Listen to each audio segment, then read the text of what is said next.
All my dogs, make some noise up in this house.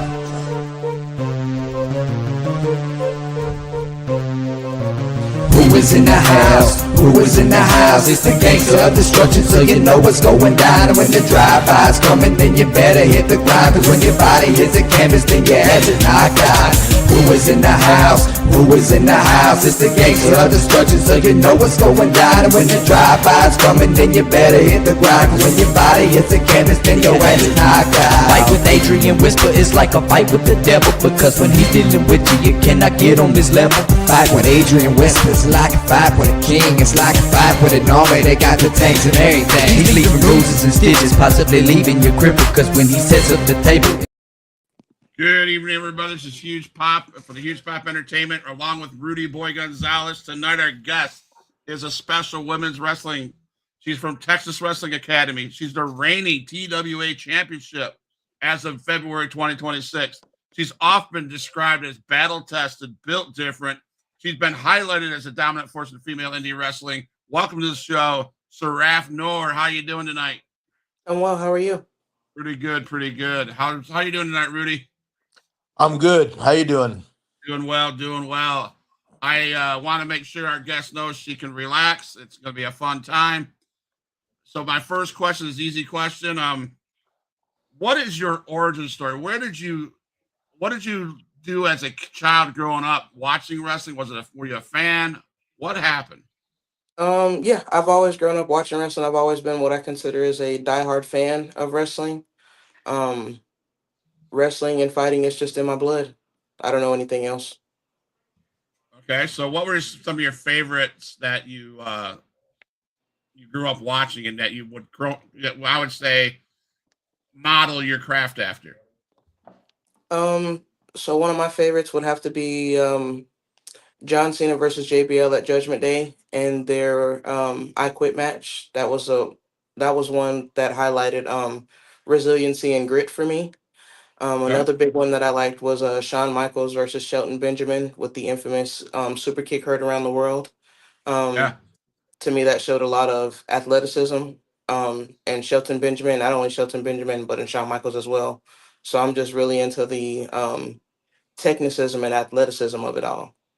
All right. So I know the guy above you is Rudy Gonzalez, and I know he runs a training school down in Tita in Texas. So talk to us about how you developed your craft. Where did you start in training? What's that like? What's training with Rudy Gonzalez like? Training with Rudy Gonzalez is a joy to me. He gives a lot of tough love, tough lessons, and a lot of back in my day stories. But to me, I think if you really are into the business, if you say you are, you'll take those stories and look at them through your own eyes as if you were back in that time. Because that's certainly what I do every time when we have a sit down session. When we're training and we're doing mock matches, I treat every match as if it's my audition match for the WWE. I He has taught me to take my craft and my character very serious, and I try not to tread lightly. As soon as I step in the gym, I tell everybody, hey, how you doing? I give them the pleasantries then, but after that, all bets are off. It's time to suit the boots up and get going. Rudy, can you hear now?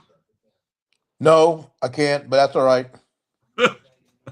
I'm sorry. I'm sorry. Rudy can't hear you. I don't know why, but It's time to so suit the boots up and get No, going. now I can. Now I can. okay.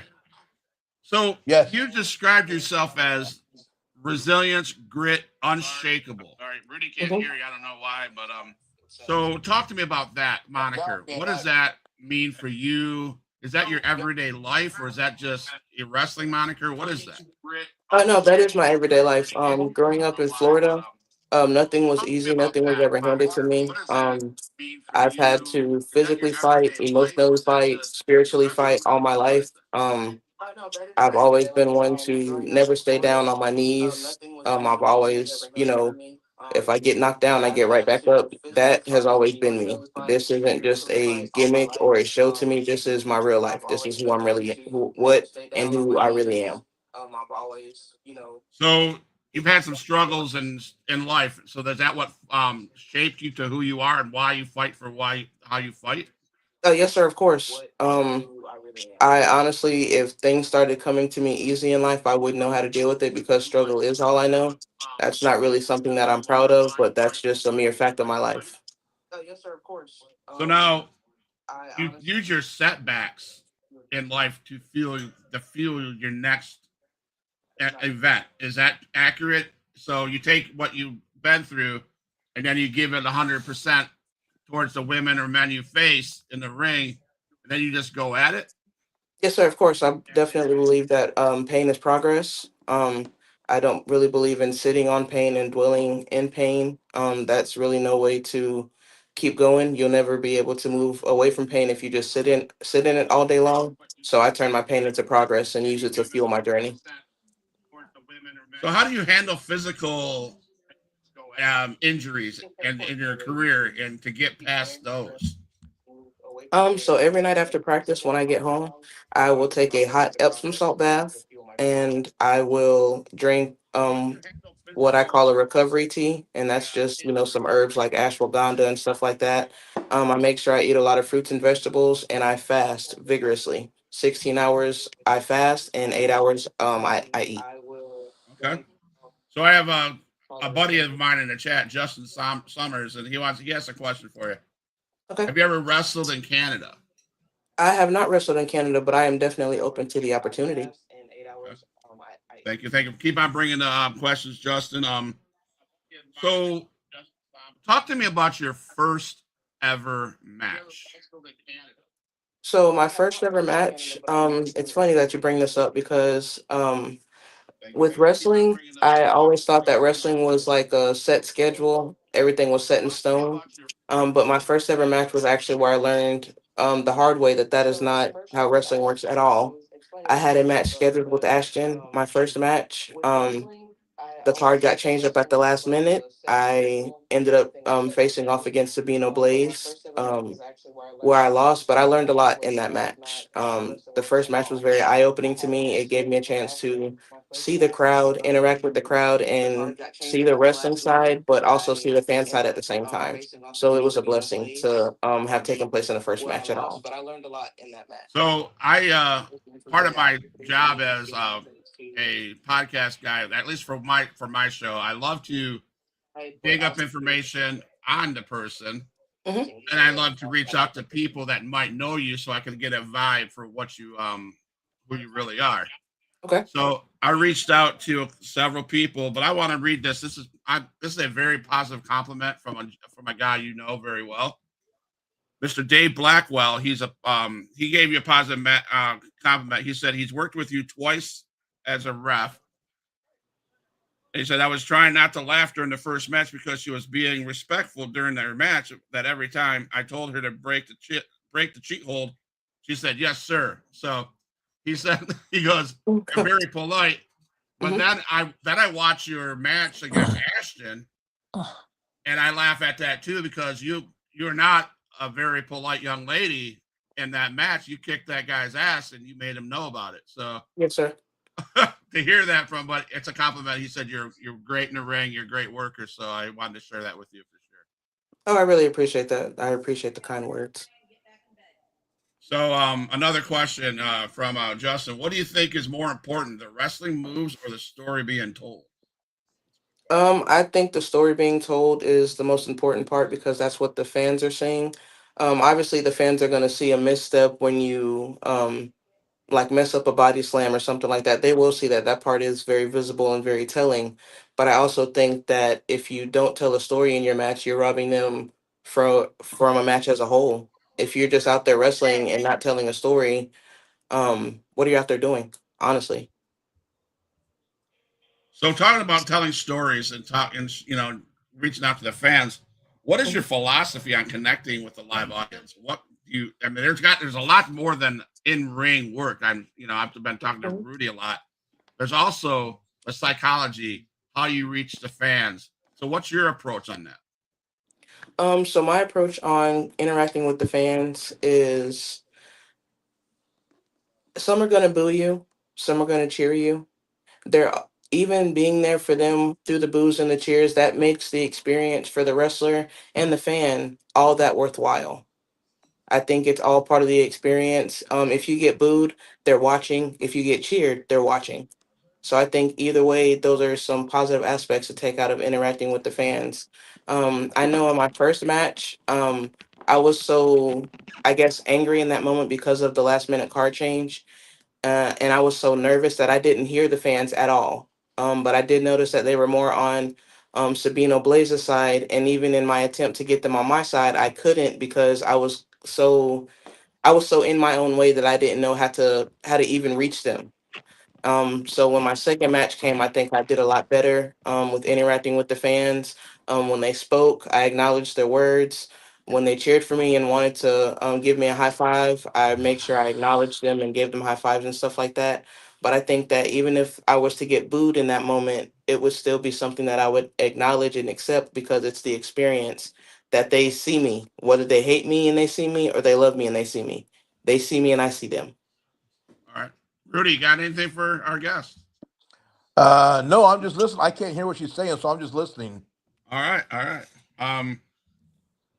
So how do you balance wrestling and your personal life to make this all work? Because I'm sure you work a regular job. I don't know, maybe you don't. But how do you balance everything to hone your craft as well as you have? Okay. So after training, so my day begins at night. So after we do our training and it ends at like 8:30, 9 o'clock, I get a ride back home. I take a shower, wash up, and I actually work right across the street from my apartment complex. So I just walk to work and I work from 9 p.m. to 6 a.m. So I'll go to work, do what I'm supposed to do, come home, go to sleep, pretty much sleep throughout the whole day so that way I can be ready for training at night and then work right after that. Do I need to speed it up so you get to work? So I just walk to work. I'm sorry.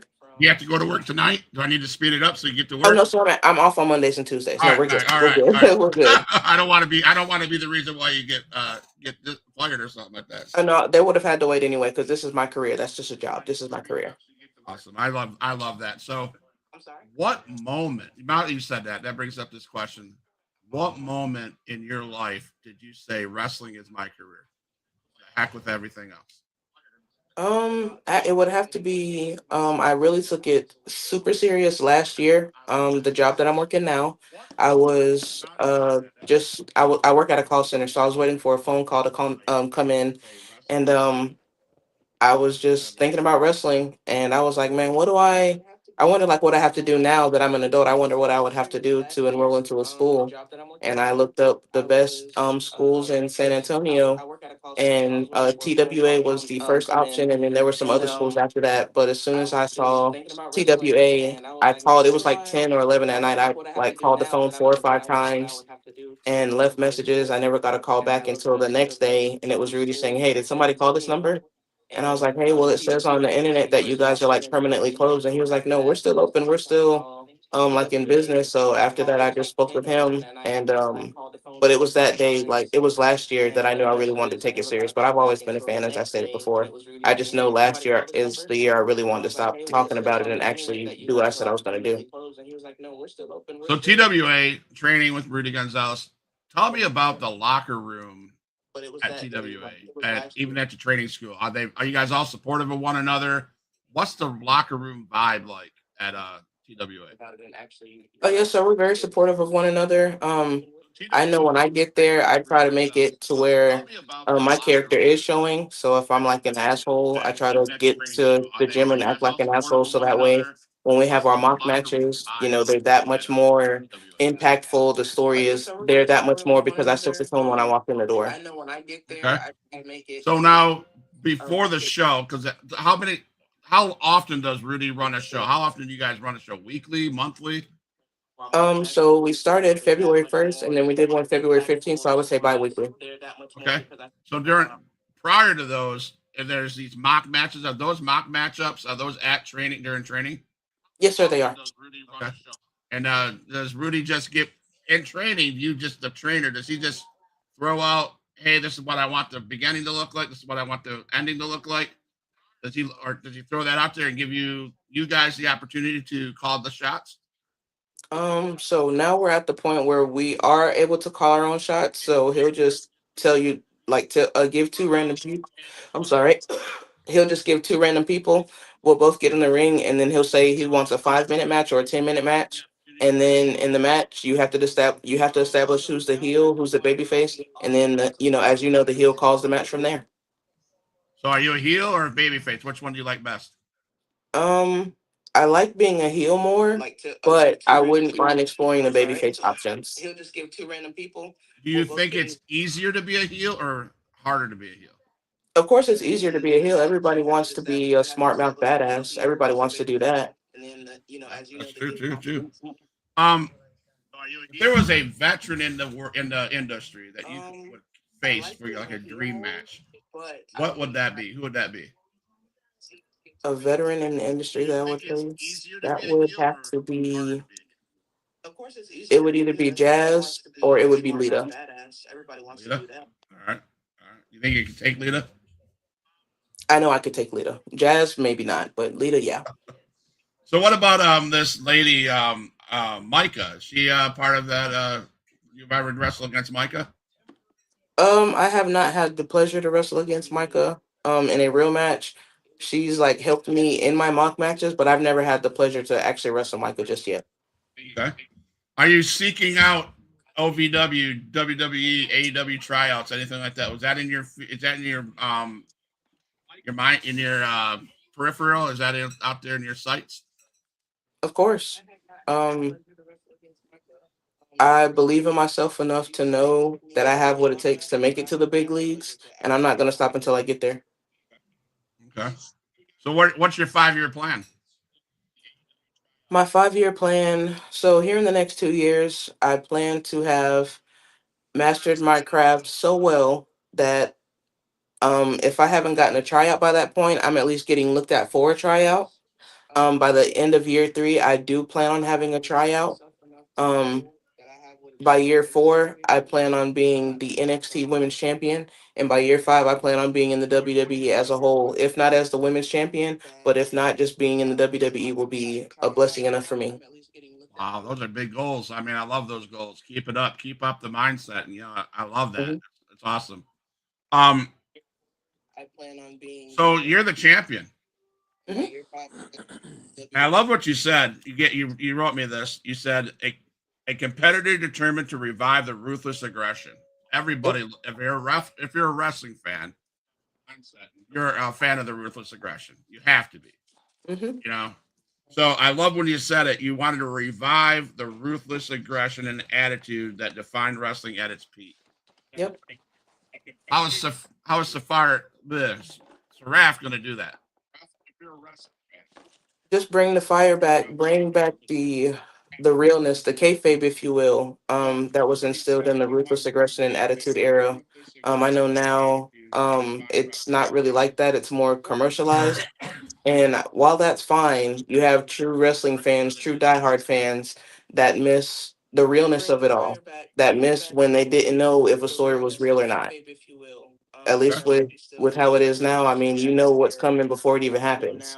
At least back during those times, you didn't know. You couldn't differentiate what was what unless you were actually in the business.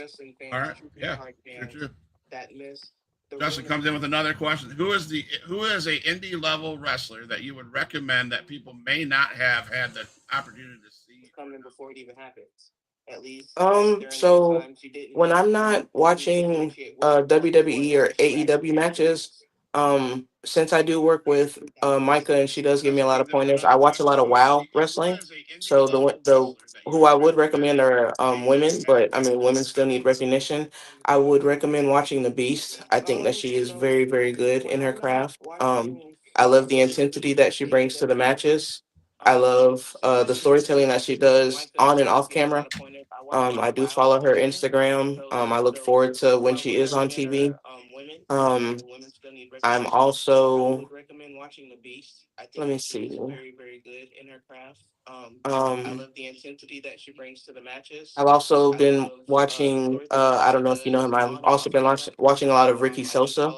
I love his crowd work. I love his crowd presence, his aura when he comes down to the ring. And it's just the little things like that. You want to be able to, as soon as you come out to the ring, you want to be able to be felt and have your presence known. Because if you're not known in the entrance part, you're not really going to be known when you are in there doing the work. You probably will. It would just take that much more work to build up to get the crowd behind you. Right, right. So I'm going to go with some shoot questions from my foster kids because then it's going to get intense, I think, because I have some Okay. people that want to ask you some things. Okay. Justin comes into another one. You have a passport that would be before tryout showcases the work you're willing to put in. So the passport part, I do not have that secured, but knowing with how this business is and knowing how bookings work, I do know that a passport is, other than the wrestling licensing, I do know how important that is to obtain. So I do really need to work on acquiring my passport, especially for this journey. Awesome, man. So now the shoot questions. What is your entrance music? Fragment. It's a slowed version of Fragment. The song called Fragment. It's like a EDM style song. All right. Best guilty pleasure match or wrestler. Um, What is your entrance music? I was a big fan of the Umaga and Jeff Hardy uh feud storyline. That was a guilty pleasure of mine. What's one move that you would never want to take? A Tombstone. I don't blame you. I don't blame you. I can tell you right now. So, chair shot or stepping on Legos? uh, Chair shot. All right, like I said, I step on Legos on a daily basis. I don't know what a chair shot feels like, but I know that I don't want to take. I don't want to step on Legos anymore. That's for sure. Um, the best wrestler movie you've ever seen. Um, it's out of See No Evil with Kane or The Marine with John Cena. Okay. Pineapple on pizza. Absolutely not. Okay. Mount Rushmore of wrestlers of all time. '09 Randy Orton, '03 John Cena, Prime Jeff Hardy, and '05 Shawn Michaels. You know what? I love how you can date that like that. I mean, I'm going to tell on myself. I love to talk to historians that know dates exactly like that. That's impressive to me. I'm a Mhm. 56. I'm 56. I can't remember my wife's birthday. She just said that. I can remember her birthday. Um, Seraph, that Yes, sir. name, what does it imply? Seraph means angel of judgment. Okay. And talk to us about how you incorporated it into your wrestling persona. So I am poised over pressure. Um, my character represents a lot of duality, a lot of good versus evil within myself, like the good parts, not finding ways to cheat to win, but the bad parts when I need to win so bad that I'm willing to do whatever it takes to win. Um, it's just the seriousness that I have in the ring. I don't really consider myself a gimmick. I consider this who I am. Since I am, as I stated, a diehard wrestling fan, I am here to abolish gimmicks and make it purely about the wrestling. Okay. When you step into that ring, what is the one thing you want your opponents to fear or to understand? I want my opponents to understand when they step into the ring with me, they're not facing me. They're facing a version of themselves that they don't like. And that's okay because I'm here to cleanse the women's division at TWA, and I'm here to cleanse the indies when I get big enough to get to that point in my career. So, I'm here to cleanse the poison and make everything pure and sacred again. all right, all right. So, who in the indie scene are you currently most hungry to claim victory over? Um, at this current moment, I haven't really been watching that many women besides who I watch on WoW.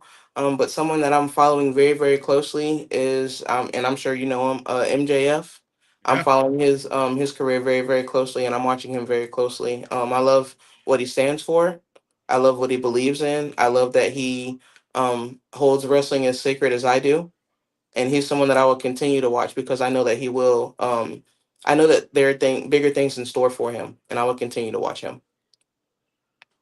I can see that in you. Honestly, I watched a couple of your YouTube videos, and I've been talking to people. I can see that little bit of MJF in you. Mhm. I'll just say that. So Justin comes in again. In the wrestling world, character gimmick works, but in the big leagues, they may ask you to drop it all and play another character gimmick. How would you adapt to that? Um, so with adapting to that, I would honestly ask if there was something that could be tweaked within without breaking it all the way down at first. If there was some kind of adjustment that we can make at that time, that would be fine. Um, but I feel like with what I want to do, and I know that when my following gets bigger, I know that I'll have fans that feel the same way that I do. I know that I will. I'm not stressed about not being liked or recognized by fans because I know that I will. I would just hope that they being the big wigs, I would hope that they would see how valuable someone like me is to viewership, um as far as the people that are in my age range that miss the old days of wrestling. So hopefully they would see how beneficial it is versus how detrimental it could be if they didn't take a chance on me at all. Okay. As a, I assume that you're young in the business. Mhm. As a younger person in the business, how important is it to sit and listen to the vets in the back to help you improve what you're doing? I think it's very important. Even when we're at training with Rudy, and there's been stories that he's told like well over 10 times over, but I still listen and have my ears perked up as if I've heard it for the first time. I think anything that the vets can tell you, any kind of back of my day stories that they may have, I think anything like that is worth holding on to, because you never know where in that journey or where in that story something may resonate with you in your life that can help you keep going if you're in your journey, especially if you're thinking about giving up. Okay. Have you ever thought about giving up? Not at all. All right, all right. So Ashton wants to know, what is the one piece of advice you'd give to someone trying to break into the business? The one piece of advice that I would give, be confident. Um, Never let anyone dim your light. That's for you to do. If it's something that you truly don't want to do, you'll find a way to not do it. But if it is something that you truly want to do, you'll find a way to make it work and make it happen. Okay. So I've watched the match from against you and Ashton. Hmm. What would you have any advice for him next time he faces you? Keep his mouth closed. Does he have a That might problem? help him in the future. Does If he he have a problem? Does he have a problem running his mouth? Oh yeah, he does. And if you saw the end result, it resulted in him getting pinned. So I would just recommend that if he has something to say next time, don't just stand in the ring and get it done. Okay. What promotions, either state, national, or international, do you follow and strive to work on? So I would love to, of course, go to the to WWE. I've seen a lot of AEW. I've watched a lot of New Japan wrestling. I'm a big fan of New Japan. I love their strong style wrestling. Um, that's actually another promotion that I wouldn't mind getting into, but obviously, WWE being number one on my list, but I'm not opposed to AEW or New Japan as well. Okay. I have a couple more basic questions, and then you're gonna hear from some people that you know so well from. So, Mhm. uh, how has your character evolved from your debut until now? Oh, so again, the nervousness, the anxiousness that I had in the first show was nowhere near compared what I had in the second show. The second show I was a lot more lax. I just knew that I had to go out there and do it. It wasn't. I know the first show it was more like a when is the right time to do this? When is the right time to do that? The second show it wasn't like that at all for me. It was just we have to go out there and do this, and we have to go out there and do that. There was no question of timing. It was just a question of are you going to do it or not? Okay. So, is there something that we're going to see in the future that's different from now? More intensity, more heat. I know that a lot of the fans aren't happy with the way that I won this championship belt, and that's okay.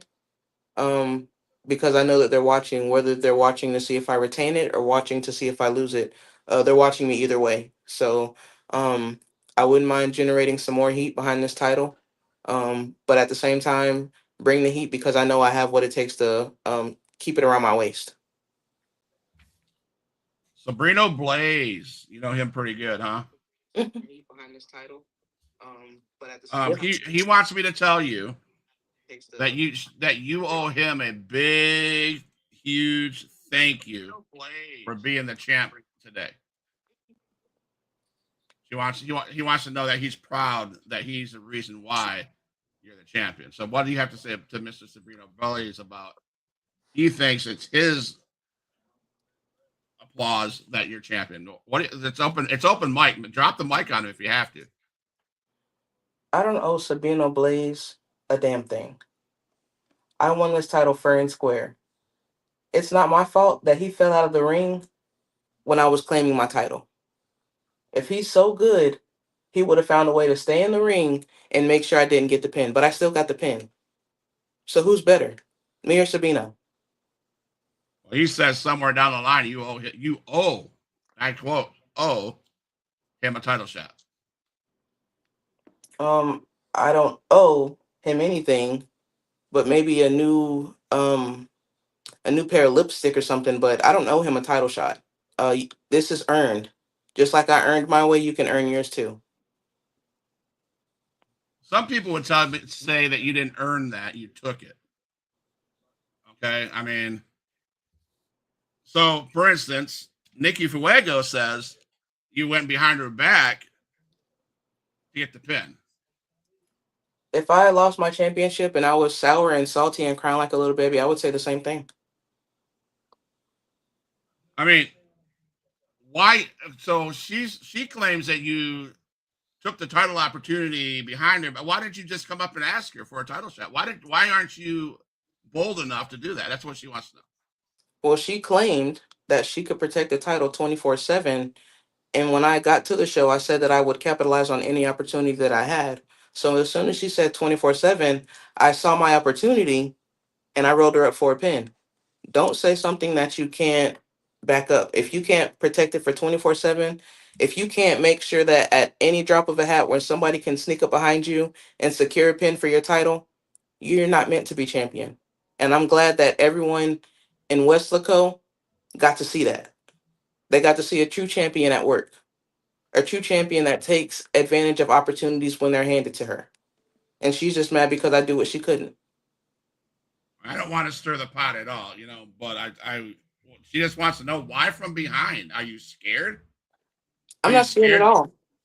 Okay. I'm not scared at all. Even when I won the title, I came back out and held the title over her head and told her to come and take the title. And all she did was bark in my face about how she was going to come and get the title. If you're so mad, if you're so big and bad, why didn't you just take the title back right then? I'm not scared at all. Even when I That's why'd you have to wait for the referee to pull you backstage? That's all I'm saying. okay. Well, I've seen video footage, and I've seen that you came in, you stole the title, you went back, and she comes up, she meets you back where you were, and you had a little face to face, and so that's why I wanted to draw these questions out. I wanted to make sure that she had the time to ask you those questions. So thank you for Did that. did you did you did you see the whole video, Scott? I watched the video of her and Ashton, and then all of a sudden she got the title, and I watched a short video on YouTube, so I didn't see the whole thing. So what happened was um Nikki Fuego defended her title against Sabino Blaze, Yep. and so she beat him. And so Sabino and her have been going back and forth throughout the last year and a half, I guess. And so to try and add insult to injury, Nikki made the silly comment that she'll defend her title any place, anywhere, blah blah blah. And um, Seraph had just had she just had a match and she just talked about having taking advantage of opportunities and stuff like that. She was trying to make her way into the wrestling world and that type of stuff. And so later on, Nikki Fuego goes out there and starts shooting her mouth off and tells Sabino she'll defend her title any place, anywhere. And being the student of the game, as you're figuring out, being the student of the game that Seraph is, she was sitting in the back row listening. And so the minute Nikki Fuego said, "I'll defend my title any place, anywhere, anytime, anyhow, any whatever, whatever," um, Seraph ran in there and rolled her up 24/7, rolled her up. And the referee was alert, counted to three, and she grabbed the belt and got out of there. And of course, Nikki, you know, was caught off surprise, and she was caught off guard. And now she's crying because she lost the belt, but she's the one that brought it upon herself by running the mouth the way she did. Saraf just took advantage of an opportunity, and now she has the title. And so, I mean, imagine that 2 matches, 3 matches into her career, she's now the ACW Women's Champion. So and I told the crowd there that it was completely unexpected. Um, you can say whatever you want, scripted or all those other whatever, but the crowd and the sad part is we were in Nikki Fuego's hometown, so the place was silent. I bet. I mean, her usually she has a group of 10, 15 people, or her family and friends. Silence. I mean, they didn't know what to make of it. So I mean, she did, Strapson did her part. She did what she felt she had to do, and now she's the king of the mountain. And I have nothing against her how she did it. I mean, that you're playing the game, Sarafa. You're playing the game. I get that, And Nikki said what she said, and I mean, classic. I'll say MJF, classic heel will take advantage of an opportunity, and you did, and so I applaud your achievement. I congratulate you as the ACW champion. I really do. I think that's awesome. And as far as a person goes, a fan, I'm a fan of a lot of I'm a fan of a lot of faces, right? And I used to hate MJF. I used to hate the heels, but now I understand the game. I understand what heels do, and I understand Dirty Dom. I can't stand that boy, but he does what he does. He does it well, right? So Mhm. I'm sure you're just like them. You're the heel, and you're going to continue being the heel, and you're going to continue capital, doing what you do. So my question is, Nikki Fuego was a 24/7. I'll defend it anywhere. Is that your idea? Will you defend it anywhere? Yeah, just name a time and a place.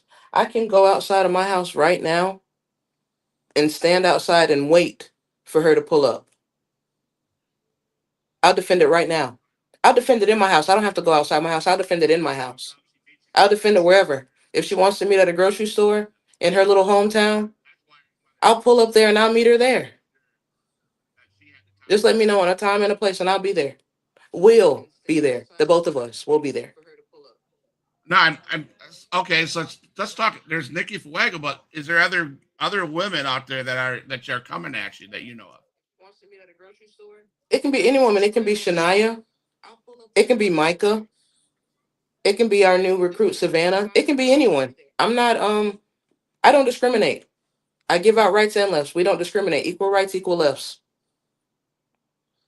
Interesting. You mentioned Shania. She wants me to let you know that championships are wore around the waist, not around the neck. What do you have to say about that? Until she has one to wear anywhere, maybe she should keep her mouth closed and stick to the dancing. That's what she seems to be good at these days. I mean, this is their exact quote. She says, "Tell her to stop wearing it around her neck like an accessory. You take it on and off." She's saying that you need to wear that title like you have it. That it's an accessory, not something you're just champion, not champion, not the vibe. That's what the vibe I got. I don't know about you, but I just would like to know what your response to her thinking that you're basically using that as an accessory. Okay. So until she can get off of the dance floor and stop trying to tap dance her way into people's hearts and secure her own piece of gold that she can put around her arm or around her waist or whatever, maybe she should just stick to killing it out there on the dance floor. Because she's not killing it in the ring right now. If she was killing it, she would be a champion, I presume. But she's not. I am. So until she can take this title from off my waist and wear it the correct way, maybe she needs to keep her damn mouth shut. Well, she didn't keep her mouth shut. I'll tell you that right now. She continued.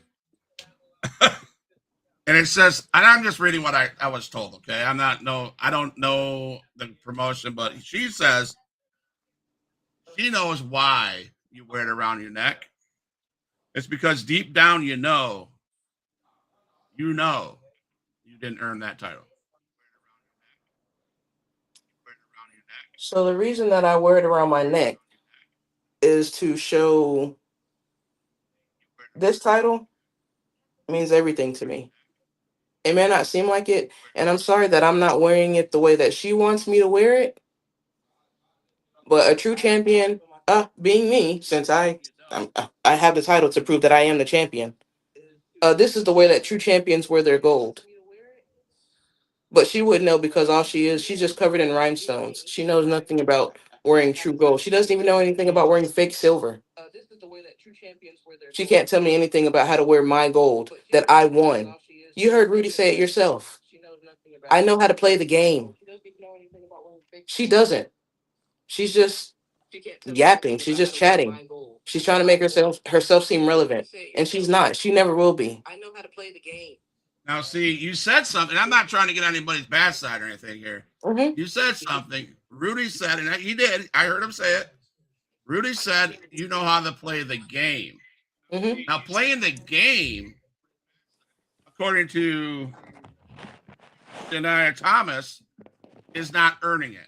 You played the game very well. Don't get me wrong. I think like MJF, he plays the game really well. There's times that I think he should lose, but he plays the game very well and he wins. So I think what she's saying is, you like Rudy said, you play the game very good. But did you earn it? Is what Shania is trying to say. And then so she says, are you willing to put in the work and defend it against her? I'm willing to put in the work and defend it, but she's not a viable competitor. She's not viable at all. Nothing she does is viable. She thinks her idea of winning a match is her doing some bull crap like this. That's not going to win any matches. Who are you pointing to? What the heck is that? I'm a true wrestler. All she wants to do is do cartwheels and flip around and dance with old people in the crowd. That's not my idea of wrestling, and that's not my idea of being a champion. If that's what you want, if you want a geriatric award, I will take you down to your nearest senior home and we will get you one. We will get you a freaking trophy made. Best geriatric dancer ever. We'll get you one if that's what you want. But this isn't a senior home. This is a wrestling ring. And if I have to beat that into you, I will. Because I'm champion and I can do that. But don't bark up the wrong tree. Don't bark up the wrong tree. Don't write a check that your mouth can't cash. Now that's my warning. That I'm begging you, from champion to contender. Do not write a check that you cannot cash.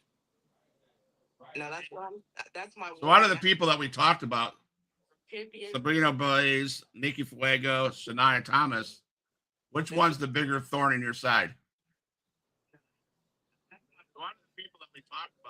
Neither. I pinned Nikki, and I've never faced Shania. Besides you saying your name, I don't even know. I can't even really get a grip on who that is. I don't know who she is. I don't know what she does. But she sure does have a lot to say. She does. She did. I mean, I share it like I have it. I that's what they said to me. So but I get the vibe, man. I get your vibe. You are gonna be a defending champion.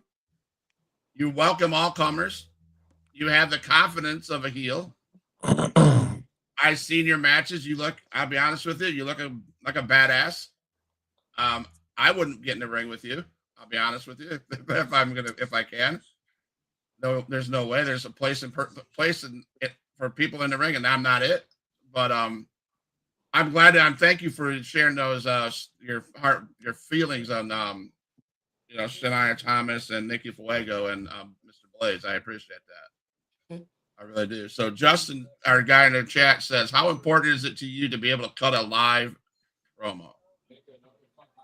That's very important to me. That goes with the storytelling aspect of everything. If you can't tell a story, what the hell are you doing in there? So I'm gonna put you on the spot. He Hmm. called it out. He called promo. We Okay. named three people that obviously think that you don't deserve that title Hmm. and that want that title. Hmm. So near the close of the show, we got about. So can you cut a promo telling those people, either shut their mouths, get in line, do whatever. I want you to do it in your style, Hmm. and that want that title. So near the Okay. close of the show, we got. So So, can you cut a promo Sabino telling Blaze, those people? Shania, Nikki. Okay, Nikki, first of all, not really sure why you're in the conversation. You are a certified loser. I beat you. Um, Sabino, you got my number on February 1st. But I do promise you that next time when we meet again, it will be a completely different person that you're facing. I can promise you that. And what'd you say? What's the last girl's name? What's her name? Shania, Anaya? What? Shania. Shania? Oh. So Shania, I don't really know you. I'm sure you're great. I have seen the matches where you have tried to dance into people's hearts. Um, you might want to think about cleaning up the footwork. It looks like you tripped when you were dancing against that other guy. If you can't handle your footwork when dancing with people for a gimmick, how the hell do you think you're gonna last in the ring with me?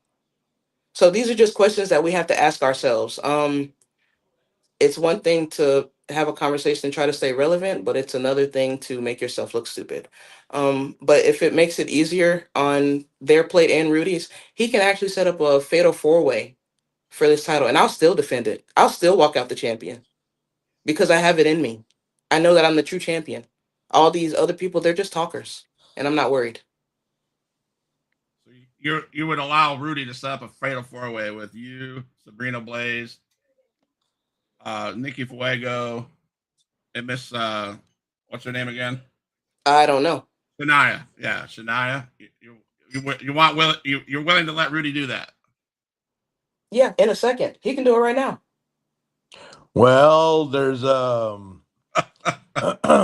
another name that we're kind of like overlooking who's shown some interest, and that's the Island Girl Kalaki from Wow Women of Wrestling. She's come in and trained a couple of times here and there, and she wants a shot. She's trained with Seraph, and she thinks she's pretty good, and she wants a shot at now that she has the belt, she wants a shot at her, and so that's a little Easter egg that I've been holding on to for a couple of days now.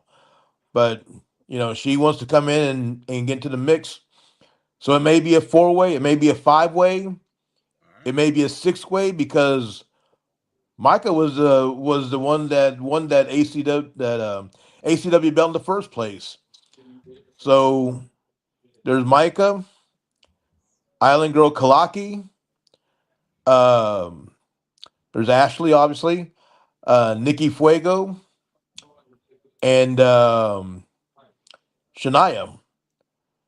And then if you want to add in Sabino, Sabino Blaze, well, he's there also. So there's 6 people. All of a sudden, that division has gotten kind of packed.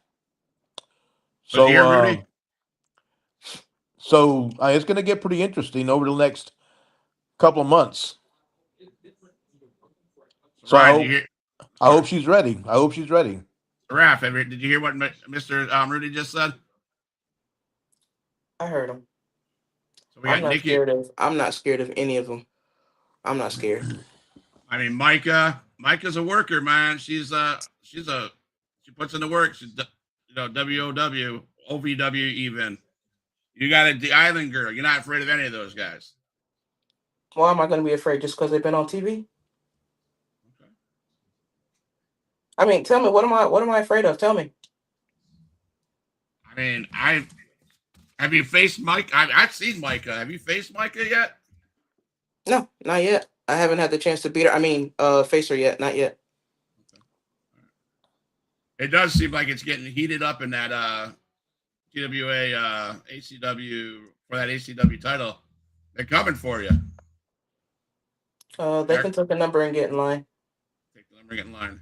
All right. They Out shouldn't of be able those, to such a rush to get their asses whooped anyway. But hey, you know. out of those 5 or 6 people that Rudy Boy listed, which one do you want the most, and which one do you think would give you the best competition?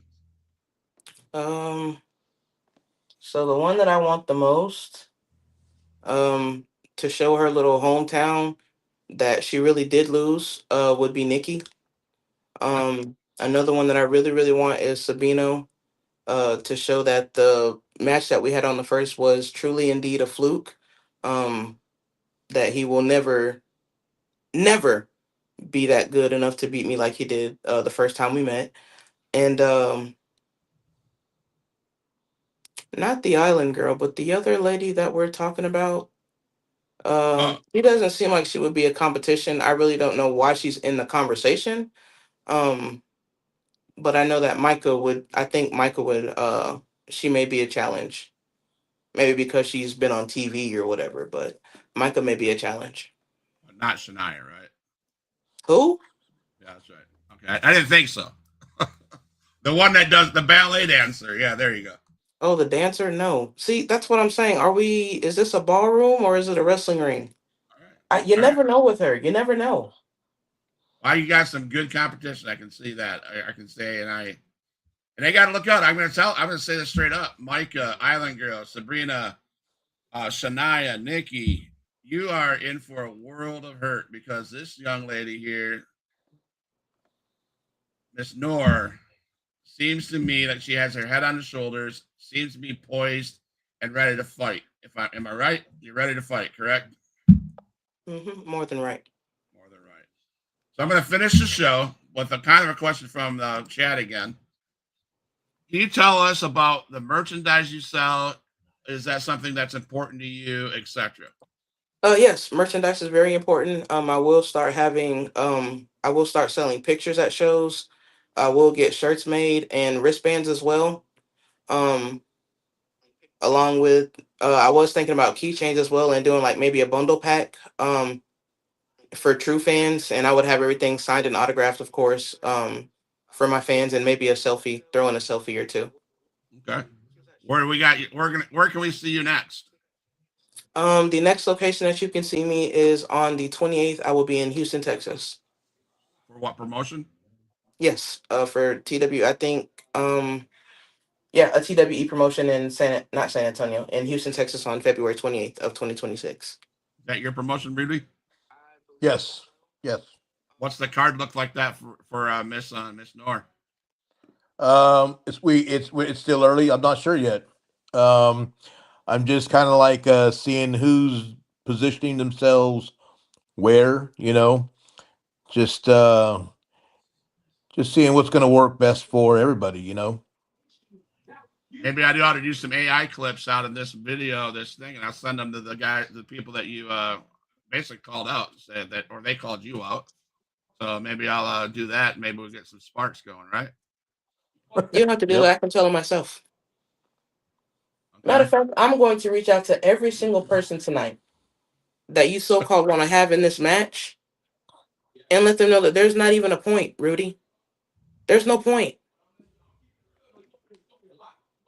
I'm the champion for a reason, and I'm going to continue to remain the champion until I say otherwise. Your promotion briefing. Not them, me. All right.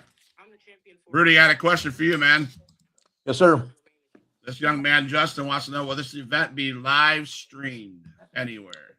We're looking at doing stuff like that. For the longest time, I've never thought about doing anything. To be honest with you, it's just I'm a one man show. So she'll tell you I put the matches together. I run the music. If I have to referee, I'll referee. I do the announcing. Saturday or yeah, last week we had a show and we were short somebody, so I was doing the music and the announcing and taking tickets, and then I mean, but I've had some people approach me about doing that stuff, and so um, we'll see. I mean, it's not. I'm not ruling it out, obviously, but before we'll see. Before we get off there, how much longer do we have there, Scott? Well, 4 minutes, man. So let me just really quick, and then we can do our other stuff. But let me just really quick, just Seraph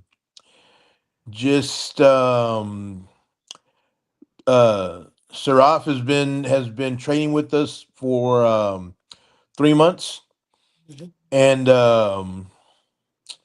you can't judge a book by its cover. So I mean, I when she came in, um, my attitude was let's just see what this girl brings to the table, and I think I asked her this the other night was how many days of training has she missed? Maybe three or four, maybe three or four. She's there constantly.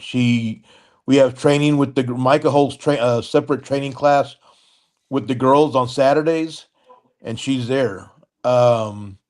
Always asking questions, always trying to start to learn new stuff. Um, when I said she's a student of the game, I'll ask questions like, does anybody know who this guy is? And she knows who they are. Or she'll come in with with an idea or something, and that just tells me that she's not just wrestling isn't just from 7 o'clock to 9 o'clock or 9:30. For her, wrestling is you know be beyond those hours, which again says a lot to her. Um, so being the ACW Women's Champion, that represents what I've taken away from her and what she brings to the table. How long will she hold it? I don't know. Um, maybe Nikki Fuego will. Maybe this is sparked. Under put a spark under her butt. No pun intended. Um, maybe it makes Sabino Blaze step up. Shania has been training a little bit longer than Seraph, and Seraph took an opportunity and she's running with it. Um, Shania had the same opportunity, you know. And then you have the two veterans, Micah and Kalaki. So Island Girl. So I mean, Seraph may do well against uh, Shania. She may do well against Nikki Fuego. She may do well against Sabino. But if she gets through those three, then she's still got to face the veterans. Um, so I mean, she has her work cut out for her. So this should put a spark under her butt that this isn't uh play wrestler time. This is the real deal. And I think she's going to step up. I think she's going to do well. I think it raised some eyebrows, and especially the way she won. And I think it's going to, some people are going to pay attention or should pay attention and step it up. And I think on the other side of that, I think she's ready. There you go. Rudy. You're from Rudy, right? He thinks you're ready. He'll be out. He was cut dry. He's honest. You can get through the couple names that he named, but then you have to face the vets. Mm-hmm. And I'm sure by the way you're sitting there, what you said, I'm sure you're ready for those vets. I am. So, Huge Pop Entertainment. I've had the pleasure of sitting with Seraph Noir. I said that wrong again, I'm sure. You're good. The ACW Women's Champion. She probably come through the screen and beat my ass. But so I'm not going to mess with that. Miss Noor, thank you for coming on the show. I appreciate it. I'd like to talk to you after the show, so don't go nowhere when I play the music. Okay. Again, it's always been a pleasure. Always is a pleasure. Sitting on a Monday night with Rudy Boy Gonzalez. He brings the guests. We have the good time. So I appreciate you, Rudy. We've been go out and check. Is it TWA? If I get that wrong, Rudy, is it TWE or TWA? So the promotion is TWE, Texas Wrestling Entertainment. And then, of course, my school is TWA, Texas Wrestling Academy. So I love Texas, man. I love Texas.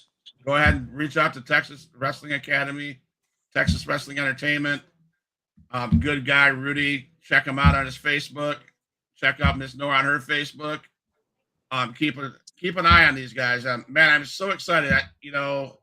WWE ID next, NIL, whatever. I just see it. I know you're young in the business, but I can see it in you, and I want you to keep on pushing for that. I hope you do. Will do. As far as everybody else, Huge Pop Entertainment, tune in for tomorrow's show. We have a show on Tuesday, Wednesday, and Friday. Follow us on our Facebook page and our YouTube channel, and subscribe and like. Keep us going. And for that, we're out. All my dogs, make some noise up in this house.